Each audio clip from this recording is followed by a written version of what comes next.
क्या कहते थे, ये तो जी सिर्फ पंजाब हरियाणा का है। यहां पे भी कहते हैं कि सिर्फ हरियाणा का मामला। फिर क्या कहते थे, ना जी ये तो सिर्फ एक जाति का है, उससे फालतू कुछ ना। मैं कहा भाई आंख खोल के तो देख लो। ना ना ना, सिर्फ एक जाति दिखाई देती है, उससे फालतू कुछ ना दिखाई देती। और सारे में यदि जनता इनके साथ नहीं है, सारी वही बातें, वही हथकंडे, गोदी मीडिया के वही सारे खेल। और मैं तो सैल्यूट करता हूं सोशल मीडिया के इन तमाम साथियों को, पत्रकारों को भी, जो फिर भी हिम्मत के साथ, सच के साथ खड़े हुए हैं।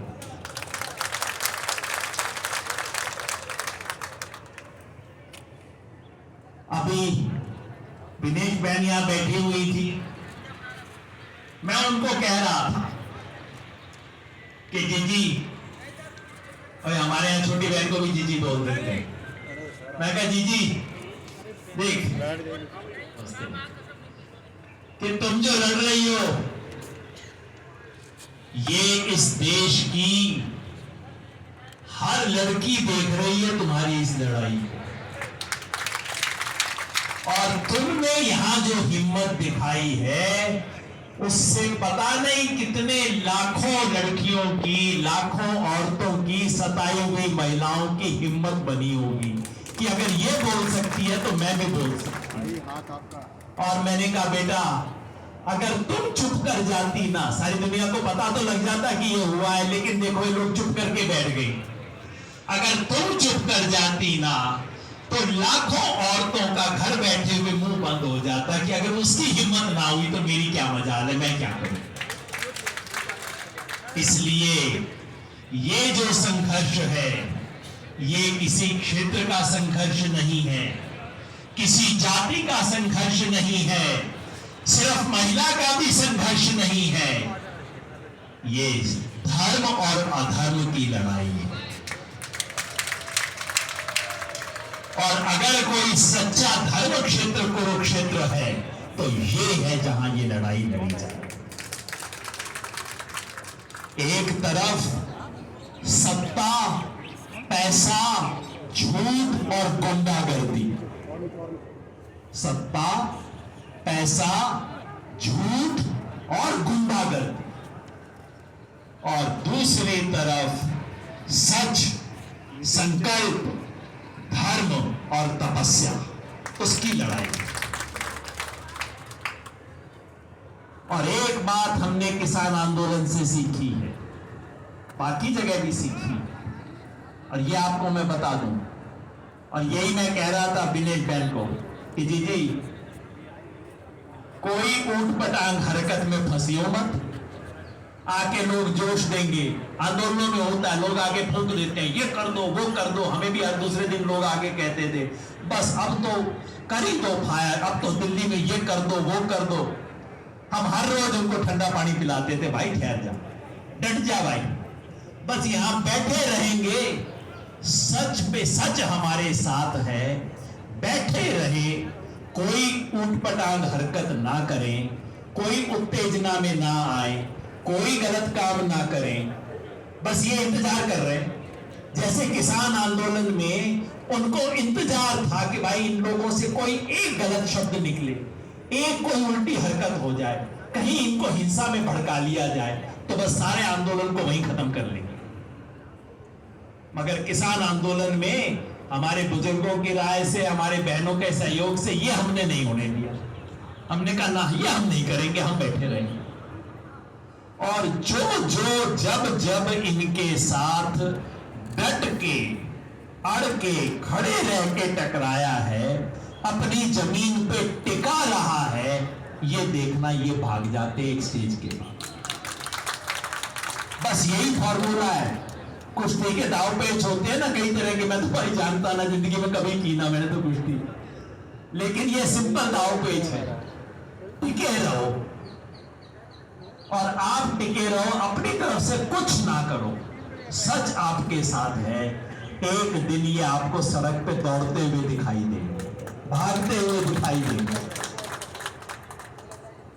तो मैं ज्यादा लंबी बात ना करूंगा। आप सबको मैं फिर धन्यवाद देना चाहता हूं। मैंने बार बार कहा है कि पिछले 9 साल में इस देश में विपक्ष जो है वो संसद में नहीं, सड़क पे रहा। सड़क से जो बात संसद में होनी चाहिए थी, दुर्भाग्य से वो बातें नहीं होती संसद में। आजकल तो माइक ही ऑफ कर देते।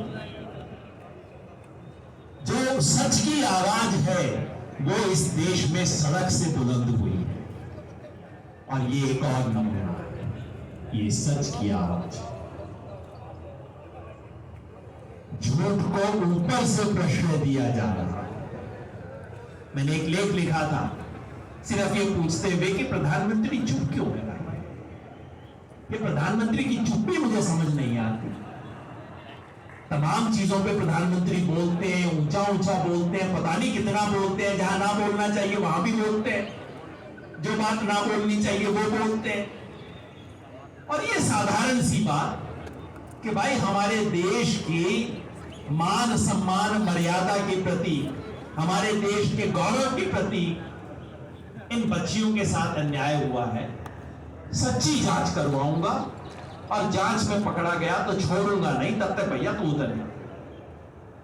अच्छा, जो आदमी है खुद अपने मुंह से बोल रहा है, ये ब्रजभूषण अपने मुंह से कह रहा है प्रधानमंत्री एक बार बोलते तो मैं उतर जाऊंगा। तो भाई अब क्या दिक्कत है? क्या दिक्कत? खुद बोल रहा है। ऐसा नहीं कि कोई रेसलिंग फेडरेशन है, सरकार से स्वतंत्र है, मैं क्या कर सकता हूं, ऐसा कोई मामला नहीं है। बंदा खुद बोल रहा है। एक बार प्रधानमंत्री इशारा करते मैं छोड़ दूंगा।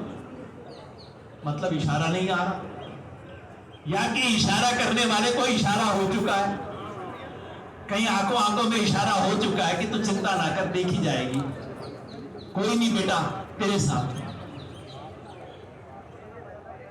या मजबूर भाई, देश के, दुनिया के सबसे बड़े, सबसे मजबूत नेता यही कहते हैं ना, इतना मजबूत है जी मोदी। तो भाई इतना मजबूत है कि एक छोटे से गुंडे के सामने नहीं टिक सकता। ठीक, कैसी मजबूती है भाई। अखबारों में रिपोर्ट आती है, इनका वहां पे जनाधार है, इनका फला जाति से सपोर्ट है, अगर ये नहीं रहेंगे तो फला जाति के वोट इनसे कट जाएंगे। तो भाई राजनीति यहां नहीं हो रही, राजनीति तो वहां हो रही है। वहां वोटों की कैलकुलेशन चल रही है कि अगर इस आदमी को हाथ लगा दिया तो इतनी कॉन्स्टिट्यूएंसी जाएंगी, इतने वोट जाएंगे, और मान के चल रहे हैं कि जनता पागल है, जनता बेवकूफ है, गुंडे के पीछे जनता चलती है, मान के चल रहा है नेता। तो इतने मजबूत नेता है कि एक गुंडे के सामने असहाय है, इतने दूरदृष्टि वाले हैं कि मान के चलते हैं कि जनता गुंडे के पीछे चलेगी। या कि नेताजी को फर्क नहीं पड़ता, या कि नेताजी को खुद लगता है कि औरत है, कर दिया, क्या फर्क पड़ता है। क्या ऐसा मामला है? तो ये देश सवाल पूछ रहा है, मेरे पास इसका उत्तर नहीं है सब सवाल का, लेकिन आज ये देश सवाल पूछ रहा है। बेटी बचाओ के नारा देने वालों से सवाल पूछ रहा है, क्या आप गंभीर हो, या आप कहीं ना कहीं इन चीजों को शय दे रहे हो, या कि आप मजबूर हो। अगर इन तीनों में से कुछ भी हो तो आपको प्रधानमंत्री बने रहने का अधिकार नहीं है। और लंबी बात मैं नहीं कहूंगा, बस सिर्फ इतना ही कि यह आंदोलन एक बार फिर मिसाल बना इस देश के अंदर जनता के प्रतिरोध की। इस देश में आप कुछ भी कर लो, आपके पास मीडिया है, आपके पास पैसा है, आपके पास सत्ता है, आपके पास पुलिस है, आपके पास ईडी है, आपके पास आईटी है, लेकिन इस देश की जनता के पास आत्मा है, और वो आत्मा नहीं मरती। सब कुछ कर लो, आत्मा इस देश की जनता की जागी हुई